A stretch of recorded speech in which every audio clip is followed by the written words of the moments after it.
ہے کہ اللہ رب العالمین ہم سب کا یہاں بیٹھنا، ذکر و اذکار کرنا اپنی پاک بارگاہ میں قبول و منظور فرمائے۔ آج کا جو موضوع ہے، روزانہ کی بنیاد پر مختلف موضوعات پر گفتگو ہوتی ہے، کیونکہ حضور کی آمد کی خوشی کا مہینہ ہے، حضور کے میلاد کا مہینہ ہے، تو پھر اس میں ہم نے حضور ہی کے چرچے کرنے ہیں۔ حضور اللہ تبارک و تعالی نے قرآن مجید میں یہی فرمایا،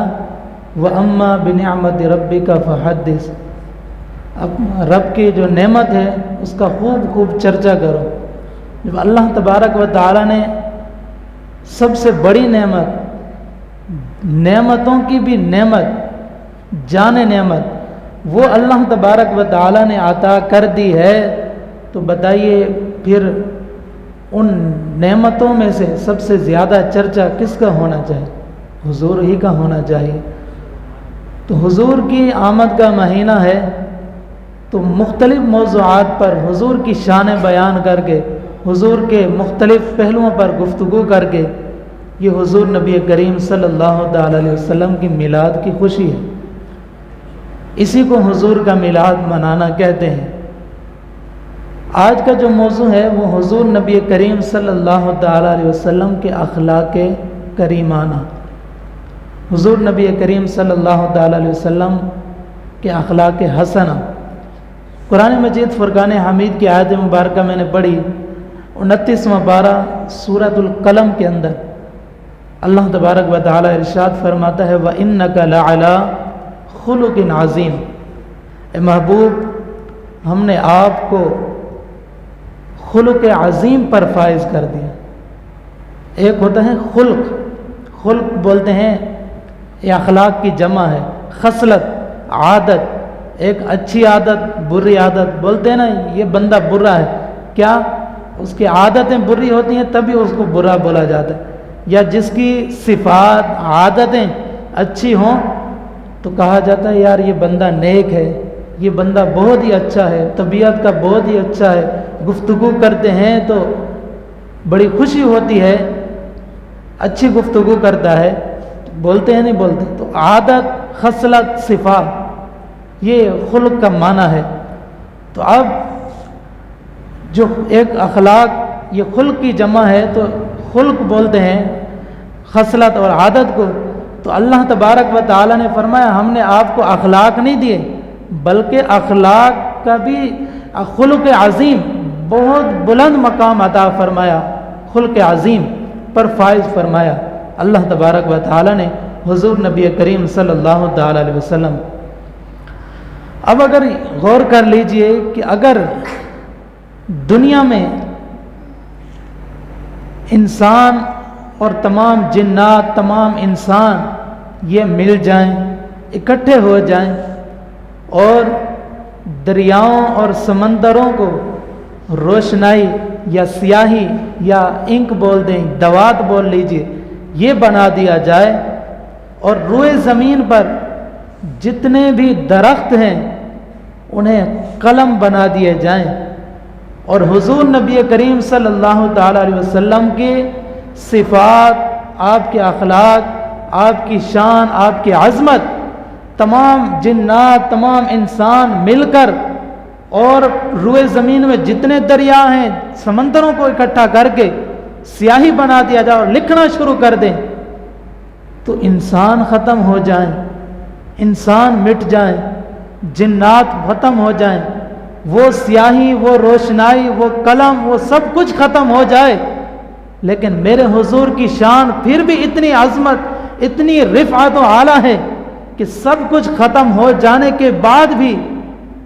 حضور کی شان کبھی ختم نہیں ہو سکتی، حضور کی شان پھر بھی باقی رہے گی، کوئی بیان کرنے کا حق ہی نہیں رکھتا۔ اللہ تبارک و تعالی حضور کی شان بیان کر سکتا ہے، اس کے علاوہ کوئی حضور کی شان بیان کر ہی نہیں سکتا۔ وہ شان بیان ہم تو کرتے ہیں لیکن ہم صرف برکت حاصل کرنے کے لیے، لیکن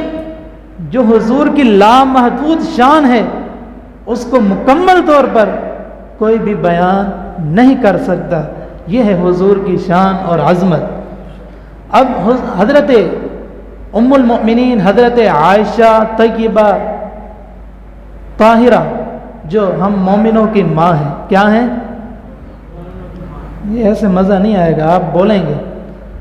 کل جو ایک آئے تھے نا باہر سے بیان کرنے، وہ یہی کہہ رہے تھے شکوہ کے آخر میں کہ آپ کے عوام بڑی سست ہے، آپ کے مقتدی بڑے سست ہیں۔ اس کا مطلب کیا ہے کہ باقی جگہ وہ جہاں کرتے ہوں گے تو وہ نعرے بھی لگاتے ہوں گے اور ہر بات پہ سبحان اللہ، اور پھر جو ہے اچھی بات ہوتی جب ان سے بلوایا جائے عوام سے تو وہ آگے بولتی ہے۔ میں نے کہا یار بولتے تو ہیں، انہوں نے کہا نہیں یہ سست ہیں۔ تو اس لیے آپ بولیں، بولنے سے یہ ہے کہ آپ کا ذہن اگر ادھر ادھر بھٹکے گا بھی، خیال بھٹکے گا تو فوراً واپس آ جائیں کہ بھئی میں مسجد میں بیٹھا ہوں اور حضور کا میلاد سن رہا ہوں۔ تو یہ فائدہ ہے کہ آپ ساتھ بولیں گے بھی تو مزہ بھی آئے گا، سرور بھی آئے گا۔ تو حضرت ام المؤمنین حضرت سیدہ عائشہ طیبہ طاہرہ یہ کون ہے؟ ہم مومنوں کی ماں، ہاں ایسے ہم مومنوں کی ماں ہیں۔ ان سے پوچھا گیا کہ آپ تو زوجہ رسول ہیں، ہمارے پیارے آقا صلی اللہ تعالیٰ علیہ وسلم کی زوجہ ہیں، اور اس بندے کا کسی بندے کے بارے میں معلوم کرنا ہو نا کہ وہ بندہ کیسا ہے، وہ باہر آئے گا، باہر والے لوگوں کے ساتھ تو اچھے اخلاق سے پیش آتے ہیں باہر والوں کے ساتھ، لیکن اگر صحیح معنوں میں پتہ کرنا ہو نا یہ بندہ کیسا ہے، تو اگر اس کی بیوی سے پوچھا جائے نا تو وہ صحیح بتائے گا کہ یہ بندہ کیسا ہے۔ باہر تو بڑا متقی اور پرہیزگار بنتے ہیں، بڑے اچھے، اور گھر میں بھی ایسے ہوتے ہیں یا نہیں ہوتے؟ گھر میں تو پھر جیسے ہی گھر میں اندر ہے اور شور شرابہ شروع اور چہرے پہ 12 بج جاتی ہے، تو ایسا نہیں ہونا چاہیے۔ جیسے باہر رہتے ہیں دوستوں میں، اپنے گھر میں بھی ویسے ہی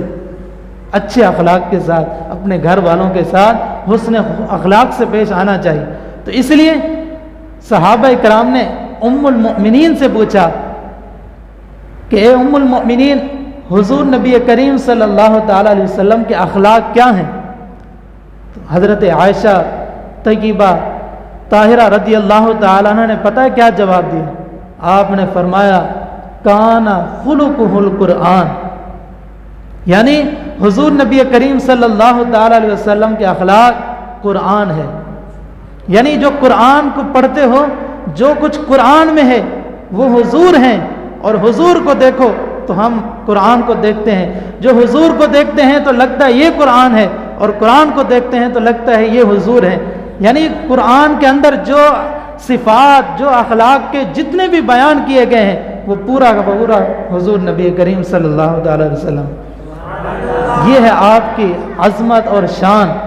آپ کے اخلاق حسنہ۔ اور حضرت علامہ اسماعیل حقی رحمۃ اللہ تعالی علیہ وہ لکھتے ہیں کہ حضور نبی کریم صلی اللہ تعالی علیہ وسلم کے اندر تمام تر ہر طرح کی خوبیاں اخلاق کی پائی جاتی تھی، وہ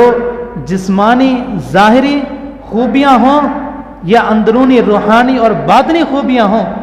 آقا کریم صلی اللہ تعالی علیہ وسلم جسمانی روحانی تمام خوبیوں کے مالک تھے۔ اللہ تبارک و تعالی نے آپ کو ایسا پیدا کیا۔ وہ حضرت حسان بن ثابت کا اشعار ہے نا کہ خلقت مبرأ من کل عیب کأنک قد خلقت کما تشاء، کہ یا رسول اللہ آپ کو تو اللہ تبارک و تعالی نے ہر عیب سے پیدا کیا ہے، آپ کو ایسا پیدا کیا جیسا آپ چاہتے تھے، گویا آپ کو ایسا اللہ رب العالمین نے پیدا کیا ہے، ہر عیب سے پاک۔ اگر کوئی نقص اس کے اندر اگر کوئی آ جائے اور اس میں حضور کی ذات میں نقص ڈھونڈنا بھی چاہے، یا تو وہ ڈھونڈے گا کہ جس کو شک ہو کہ عطا کرنے والے کی ذات میں شک ہو، یا پھر اس رب تعالی سے جو اللہ عطا کرتا ہے اس کے لینے کی استعداد میں شک ہوگا۔ تو جب بتائیے رب تعالی دینے میں بھی کسی قسم کی وہ نہیں کرتا، اللہ تبارک و تعالی دینے والا اتنا ہے، اور پھر حضور نبی کریم صلی اللہ تعالی علیہ وسلم کے لینے میں بھی کوئی کسی قسم کے شک و شبہ نہیں ہے، تو بتائیے پھر اس ذات میں کیسا نقص اور کیسا عیب ہو سکتا ہے؟ نہیں ہو سکتا۔ وہ کمال حسن حضور ہے کہ گمان نقص جہاں نہیں، یہی پھول خار سے دور ہے، یہی شمع ہے کہ دھواں نہیں۔ اعلیٰ حضرت کا شعر ہے کہ وہ کمال حسن حضور ہے، حضور کی جو ذات ہے وہ حسن اخلاق میں جو ہے مکمل ہے، اس میں کسی قسم کا شک نقص نہیں ہے، وہ کمال حسن حضور ہے۔ اگر اخلاق کے حساب سے کسی ذات کو، کسی ہستی کو دیکھنا چاہتے ہو تو وہ حضور کی ذات ہے۔ وہ کمال حسن حضور ہے کہ گمان نقص جہاں نہیں، اس ذات میں نقص کو کیا گمان بھی نہیں کر سکتے کہ اس میں نقص ہوگا۔ یہی پھول خار سے دور ہے، یہی شمع ہے کہ دھواں نہیں۔ یہ اعلیٰ حضرت رحمت اللہ تعالی نے آپ کے اخلاق حسنہ کو بیان کیا، آپ کی شان کو بیان کیا۔ اعلیٰ حضرت رحمت اللہ تعالی نے تو کمال ہی کر دیا، انہوں نے تو پوری زندگی حضور نبی کریم صلی اللہ تعالی علیہ وسلم کی عظمت و شان کو، رفعت کو بیان کیا۔ وہ کبھی تو ترجمے کی صورت میں، کبھی تو نعتیہ اشعار میں، ان کا کام ہی یہی تھا کہ وہ حضور کی شانیں بیان کیا کرتے تھے۔ اور حضرت اسماعیل حقی رحمۃ اللہ تعالی علیہ مزید لکھتے ہیں اور کہتے ہیں کہ کائنات میں جتنے بھی انبیاء آئے، روز اول سے لے کر قیامت تک جتنے بھی انبیاء آئے، اور ہر نبی کو کوئی نہ کوئی جو ہے ایک خاص عادت اور خاص صفت اللہ تبارک و تعالی نے عطا کر رکھی تھی۔ وہ جیسے کہ حضرت ابراہیم علیہ السلام مثال کے طور پر، کہ حضرت ابراہیم آپ مہمان نوازی میں، خرچ کرنے میں مشہور تھے، کہ آپ کو جب بھی اللہ تبارک و تعالی نے خرچ کرنے کو کہا تو حضرت ابراہیم نے کبھی انکار نہیں کیا اور سوچا نہیں، فوراً اللہ کی بارگاہ میں خرچ کر دیتے تھے، قربان کر دیتے تھے۔ اور وہ مہمان نواز تھے، ہر وقت ان کے بارے میں آتا ہے نا، کبھی انہوں نے اکیلے کھانا نہیں کھایا، وہ ڈھونڈ کر لاتے تھے۔ کبھی مہمان نہ بھی ہوتا تو اس وقت تک کھانا نہ کھاتے جب تک کہ کوئی مہمان مل نہ جاتا، ڈھونڈتے تھے۔ آج گھر میں کھانا ہے، مہمان نہیں ہے، گھر سے نکلتے، باہر جاتے، ڈھونڈتے کہ کوئی مہمان بن جائے، اسے پکڑ کے لاتے اور اپنا مہمان بناتے اور پھر مل کر کھانا کھاتے۔ تو یہ آپ کی صفت جو تھی۔ اسی طرح حضرت اسماعیل علیہ السلام کا صبر، کہ اللہ تبارک و تعالی نے حضرت اسماعیل کو اپنی بارگاہ میں قربان ہونے کے لیے کہا، تو حضرت اسماعیل پھر کس طرح صبر کے پیمانے کو تھاما، کس طرح سے صبر کیا اور رب تعالیٰ کی رضا پر راضی رہے اور اللہ کی بارگاہ میں قربانی پیش کی۔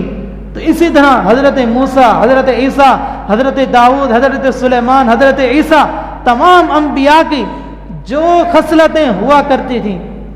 ان میں تو کوئی ایک ہوتی تھی خاص، حضور نبی کریم صلی اللہ تعالی علیہ وسلم کی ذات میں اللہ تبارک و تعالی نے سب صفات کو جمع کر دیا،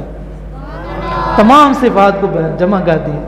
یہ ہیں حضور نبی کریم صلی اللہ تعالی علیہ وسلم کے اخلاق کریمانہ۔ اب یہاں پر ایک واقعہ بھی دیکھیے، کوئی بھی حسن اخلاق سے پیش آتا ہے، ہم اپنے آپ میں بھی غور کر لیجیے کہ بڑے سے جب بات کرتے ہیں تو پھر کچھ ادب کے دائرے میں کرتے ہیں، کوئی چھوٹا ہو تو اسے ابے تبے سے بات کرتے ہیں، ادارہ یوں اور منہ اسے ڈانٹ کر، اور یعنی اتنا خیال نہیں کرتے اور اس طرح سے بات کرتے ہیں، کوئی اخلاق کا اتنا جو ہے اس میں دخل انداز نہیں ہوتا۔ حضور کی یہ اخلاق حسنہ میں بھی دیکھنا کہ حضرت زید بن حارثہ رضی اللہ تعالی عنہ، واقعہ ہے مشہور، سنیے گا حضور کے اخلاق حسنہ کیسے ہیں۔ حضرت زید بن حارثہ رضی اللہ تعالی عنہ اپنی والدہ کے ساتھ ننیال جا رہے تھے، راستے میں قافلے والوں نے حضرت زید بن حارثہ کو چھین لیا ان کی والدہ سے اور لا کر بازار میں بیچنے کے لیے لے آئے، اور بازار میں بیچا تو وہاں سے حضرت ام المؤمنین حضرت سیدنا خدیجۃ الکبریٰ رضی اللہ تعالی عنہ کے جو ہے آپ کے گھر والوں نے اسے خریدا اور حضرت خدیجہ الکبریٰ رضی اللہ تعالیٰ عنہ کی بارگاہ میں خدمت کے لیے پیش کر دیا، کیونکہ حضرت خدیجہ الکبریٰ ہی وہ واحد خاتون ہے جو سب سے پہلے اسلام بھی لائی ہیں، اور حضور سے پہلا نکاح بھی انہی کے ساتھ ہوئی، اور یہ مالدار عورت تھی، مشہور یعنی یہ مالدار عورت تھی۔ تو اب حضرت خدیجہ الکبریٰ نے خرید لیا اپنی خدمت کے لیے، بطور غلام ان کو خرید لیا۔ اب حضرت خدیجہ الکبریٰ کا نکاح ہوا حضرت محمد مصطفیٰ صلی اللہ تعالی علیہ وسلم کے ساتھ، ہمارے پیارے آقا کے ساتھ جب نکاح ہوا تو حضرت خدیجہ الکبریٰ رضی اللہ تعالی عنہا نے وہ جو زید بن حارثہ جو اپنے غلام تھے انہیں حضور کی خدمت میں خدمت کے لیے پیش کر دیا تحفے کے طور پر کہ یہ زید بن حارثہ میرے غلام ہیں، یا رسول اللہ یہ بھی آپ کی خدمت کے لیے قربان ہیں، آپ کی خدمت کیا کریں گے، آپ کے پاس رہیں گے۔ بس وہ حضور کی بارگاہ میں آ گئے زید بن حارثہ۔ اب جو زید بن حارثہ ہیں، کیونکہ کوئی بھی بچہ ہو اگر وہ بڑا بھی ہو جائے، اگر وہ اپنے والدین سے دور چلا جائے، اور یہ تو دور خود نہیں آئے تھے بلکہ ان کو تو چھین کر لایا گیا تھا، جو ہے ضبط کر کے لائے تھے، تو اب یہ اپنے والدین کی جو ہے زیارت کے لیے، والدین کے پیار کے لیے یہ تڑپتے تھے، ان کے دل میں محبت پیدا ہوتی اور یہ تڑپتے تھے کہ میں کب والدین سے ملوں گا، کب میرے والدین سے میری ملاقات ہوگی۔ تو اس تڑپ میں وہ رویا کرتے تھے، حتیٰ کہ ایک بار جب حج کا موقع آیا تو وہاں پر حجاج اکرام جو ہے حج کے لیے جمع تھے، تمام حجاج آئے ہوئے تھے، حضرت زید بن حارثہ بھی وہیں تھے۔ تو وہاں پر حضرت زید بن حارثہ کے علاقے کے لوگ حج کو آئے ہوئے تھے، تو انہوں نے دیکھا کہ زید بن حارثہ جو کافی عرصہ پہلے یہ گم ہو گئے تھے، ان کو چھین لیا تھا، وہ یہاں ہیں۔ تو ان لوگوں نے جا کر اپنے علاقے میں حضرت زید بن حارثہ رضی اللہ تعالی عنہ کے والدین کو جا کر بتایا کہ ہم حج کرنے گئے تھے، وہاں پر آپ کے بیٹے حضرت زید بن حارثہ کو ہم نے دیکھا، وہیں پر تھے۔ تو ان کے والدین کو جب خوشخبری ملے کہ آپ کا بیٹا مل گیا، تو وہ تو بس کوئی اور دیر نہیں کرتے، بولتے ہیں چلو مل کر آتے ہیں اور انہیں لے کر آتے ہیں۔ چنانچہ وہ آپ کے والدین وہاں سے حضرت زید بن حارثہ کے والد اور آپ کے چچا یہ دونوں وہاں سے آتے ہیں اور مکہ مکرمہ میں آتے ہیں، اور حضور نبی کریم صلی اللہ تعالی وسلم کے پاس آتے ہیں اور آ کر کہتے ہیں، اور ساتھ میں فدیے کے طور پر پیسے بھی لائے، رقم بھی لے کر آئے کہ ہم جا کر ان کو یہ رقم دیں گے، پیسے دیں گے، منت سماجت کریں گے کہ یہ رکھ لیں، ہمیں ہمارا بیٹا لوٹا دیں۔ والد کو تڑپ ہوتی ہے بیٹے کے لیے، اولاد کے لیے، تو انہوں نے کہا ہم سب کچھ قربان کر دیں گے لیکن اپنا بیٹا واپس لائیں گے۔ تو جب وہاں پہنچے حضور کی بارگاہ میں تو جا کر عرض کرنے لگے، آپ تو مکے کے سردار ہیں، آپ تو مہمان نواز ہیں، آپ تو اثار کرتے ہیں، آپ تو بڑے سخی ہیں، لوگوں پر جو ہے سخاوت کا مظاہرہ کرتے ہیں، لوگوں پر خرچ کرتے ہیں، اثار کرتے ہیں۔ یا رسول اللہ ہم ایک عرض لے کر آئے ہیں۔ حضور نبی کریم صلی اللہ تعالی علیہ وسلم نے فرمایا بولو کیا مسئلہ ہے، کسی قسم کے گھبرانے کی ضرورت نہیں ہے، آپ بولیں۔ انہوں نے کہا یا رسول اللہ صلی اللہ تعالی علیہ وسلم، یہ زید بن حارثہ رضی اللہ تعالی عنہ یہ میرے بیٹے ہیں، ہم ان کو لینے آئے ہیں، ہمیں بڑی تڑپ ہے، بڑی یاد آتی ہے، بس آپ بھلے یہ فدیہ لے لیں اور جو ہے جو چیز لینا چاہیں، جتنی رقم بولیں گے لے لیں، ہمارا بیٹا واپس کر دیں۔ تو رسول اللہ صلی اللہ تعالی علیہ وسلم نے فرمایا کہ آپ یہ رقم اپنے پاس رکھیں، میں زید بن حارثہ کو بلاتا ہوں، آپ کے ساتھ آپ لے جائیں، آپ کا بیٹا ہے، چلا جائے گا۔ زید بن حارثہ کو بلایا، حضور کی بارگاہ میں حاضر ہوئے۔ جب زید بن حارثہ نے والدین کو دیکھا تو حضور نبی کریم صلی اللہ تعالی علیہ وسلم نے فرمایا اے زید جانتے ہو یہ کون ہے؟ تو زید بن حارثہ کہنے لگے ایک تو میرے والد ہیں، ایک میرے چچا ہیں۔ تو کہا یا حضرت حضور نبی کریم صلی اللہ تعالی علیہ وسلم نے زید بن حارثہ سے فرمایا اے حارثہ، اے زید، تم مجھے بھی جانتے ہو میں کیسا ہوں، اور یہ آپ کے والدین آئے ہیں آپ کو لینے، اب آپ کی مرضی ہے، چاہو تو ان کے ساتھ چلے جاؤ، چاہو تو میرے ساتھ رہ لو۔ اخلاقیات دیکھیے، حضور نے فرمایا اگر وہ آپ کے ساتھ جائیں گے تو میں جانے پر روکوں گا نہیں، اور اگر وہ یہاں رہیں گے تو میں مجبور نہیں کروں گا کہ آپ جاؤ، تمہارے والدین آگے جاؤ، وہ رہنا چاہیں گے تو رہیں گے، آپ کے ساتھ جانا چاہیں گے تو جائیں۔ یہ ہے آج کل کے دور میں، اگر دیکھیے اس طرح کوئی کرے گا، کسی کے پاس وہ تو خرید کر لائے تھے، بولیں گے نہیں ہم تو اتنے پیسے لگائے تھے، یہ کیا وہ